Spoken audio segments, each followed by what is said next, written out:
మీ దృష్టిలో యేసు ప్రభు దేవుడా లేకపోతే రాముడు దేవుడా? అసలు ఆ క్వశ్చన్ అడగకూడదు, నేను అడుగుతా, తప్పది. మీరు చెప్పండి. అలా కాదు, ఇందాక చెప్పాను కదా, మీ నాన్నగారు గొప్పోడా మా నాన్నగారు గొప్పోడా అన్నట్టు ఉంటుంది.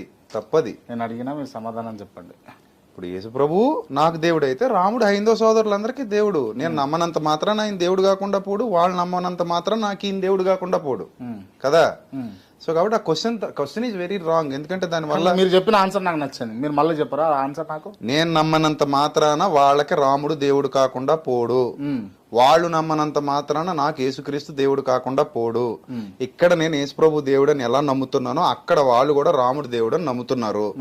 సో దేవుళ్ళు ఎంతమంది ఉంటారా అనే ప్రశ్న వచ్చినప్పుడు, దేవుడు ఎవరు అనేటువంటి చర్చ జరుగుతున్నప్పుడు అందరూ కూర్చొని పుస్తకాలు ముందేసుకుని ప్రేమపూర్వకంగా మాట్లాడుకుని డిసైడ్ చేసుకుంటే అది మంచి విషయం.